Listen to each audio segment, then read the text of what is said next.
যে সাবেক প্রধানমন্ত্রীর প্রেস সচিব তার একার নামে 4টা পত্রিকার ডিক্লারেশন ছিল। এমনও উপজেলা আছে যেখানে 4টা প্রেস ক্লাব। এটা হচ্ছে আসলে ক্ষমতার দ্বন্দ্ব। এটা হচ্ছে যে প্রেস ক্লাব করলে বোধহয় কিছু সুবিধা পাওয়া যায়, প্রেস ক্লাবের নেতা হইলে একটু আলাদা মর্যাদা, একটু আলাদা আর্থিক কোনো ব্যাপার থাকতে পারে।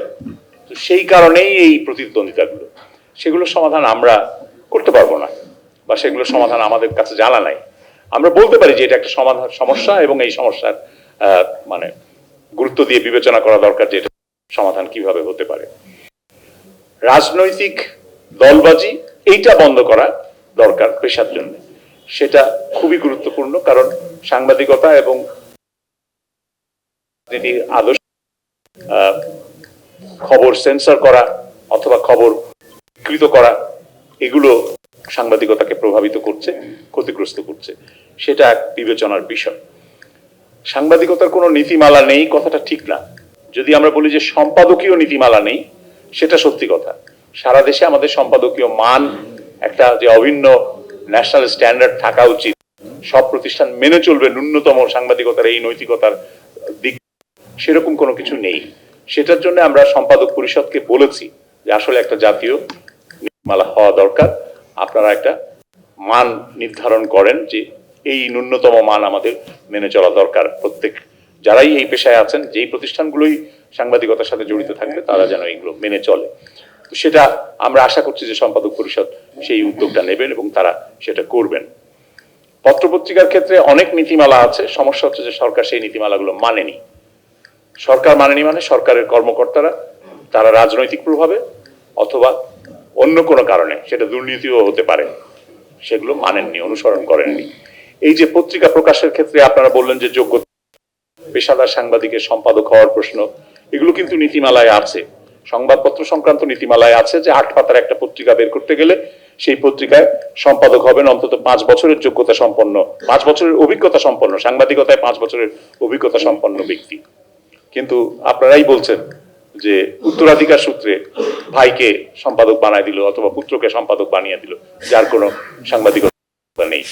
সেটা আবার সরকার গ্রহণ করছে। ডিক্লারেশন তো চেঞ্জ করতে হয়, যখন সম্পাদকের নাম পরিবর্তন হয়, প্রকাশকের নাম পরিবর্তন হয়, তখন তো ডিক্লারেশন চেঞ্জ করতে হয়। সেই ডিক্লারেশন চেঞ্জ করা, সেটা সরকারের কর্মকর্তারা গ্রহণ করছেন। কেন করছেন? রাজনৈতিক প্রভাব অথবা অন্য কোনো কিছু। নীতি থাকলেও নীতি কার্যকর হচ্ছে না, এইটা আমাদের বড় সমস্যা। এরকম ডিএফপির যে লিস্টিং এর প্রশ্ন, সেটাও কিন্তু নীতি আছে সরকারের। আমি আগেই বলেছি যে সরকার একটা দিকেই সরকারি ব্যবস্থাটা ছিল, সেটা হলো যে পরিদর্শন ব্যবস্থা। প্রেস পরিদর্শন করে এসে তারা একটা রিপোর্ট দিতেন যে কত সংখ্যায় পত্রিকা ছাপা হয়েছে, তার ভিত্তিতেই আপনার লিস্টিং এ নির্ধারণ করা হয় ক্রোনোলজি, 1 নম্বর 2 নম্বর 3 নম্বর ইত্যাদি। আমরা দেখেছি, আমরা চট্টগ্রামের কথা আমি বলতে পারবো না, কারণ চট্টগ্রাম এখনো আমরা ওই হিসাবটা করি নাই, কিন্তু ঢাকার হিসাব আমরা দেখেছি। ঢাকা বহুমুখী সমবায় সংবাদপত্র হকার্স সমবায় সমিতি একটা আছে, আর একটা হচ্ছে বাংলাদেশ সংবাদপত্র হকার্স সমবায় সমিতি।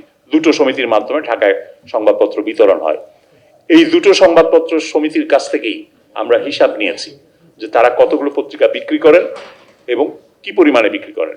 পরিসংখ্যান একদম স্পষ্ট, এখানে কোনো ভুল নাই, কারণ ওখানে টাকা পয়সার লেনদেন হচ্ছে। তারা যত কাগজ বিক্রি করছেন তার বিনিময়ে কমিশন পেয়েছেন এবং সেই ভিত্তিতে তারা টাকা ফেরত দিয়েছেন মানে পত্রিকার কর্তৃপক্ষকে। সেই হিসাব ভুল হওয়ার কোনো কারণ নেই, সেই হিসাবের সাথে বাস্তবতার কোনো মিল নাই। ঢাকা শহর থেকে 302টি পত্রিকাকে মিডিয়া লিস্টিং এর মধ্যে ঢুকানো হয়েছে। সারা বাংলাদেশে 590 বা 592টার মতন পত্রিকা মিডিয়া লিস্টিং এ আছে। আমরা দেখেছি হকারদের ওই তালিকায় 46টা কাগজ মাত্র তারা লেনদেন করে, বাকি কাগজের কোনো টেকার নেই, কেউ নেয় না ওই কাগজ। তাহলে এটা সরকারের ওই মিডিয়া লিস্টিং এ ঢুকলো কি করে? এই সমস্যার সমাধান করতে হবে, এই সমস্যার সমাধান আমাদের খুঁজতে হবে। একইভাবে আপনার পত্রিকার প্রচার সংখ্যার দিক থেকে আমি একটু আগেই দৃষ্টান্ত দিয়ে আপনাদেরকে বলেছি যে সাবেক প্রধানমন্ত্রীর প্রেস সচিব তার একার নামে 4টা পত্রিকার ডিক্লারেশন ছিল, একার নামে 4টা পত্রিকার ডিক্লারেশন, এবং একটি পত্রিকার সার্কুলেশন যেটা 6000-এর কম, সেটাকে তিনি 2,99,000 দেখিয়েছেন। এবং হ্যাঁ, দেখতে বাধ্য করেছেন, মানে এই 2,99,000 এটা লিখতে বাধ্য করেছেন রাজনৈতিক দল। এখন তো হিসাবও বেরিয়েছে যে কত 296 কোটি টাকা না কত কোটি টাকার ওনার লেনদেন হয়েছে ওনার অ্যাকাউন্টস। এরকম কিন্তু আরো অনেক দৃষ্টান্ত আছে, সবার বেলাই বলা যাবে। দেশের সর্বাধিক প্রচারিত পত্রিকা বলে দাবি করা হয়,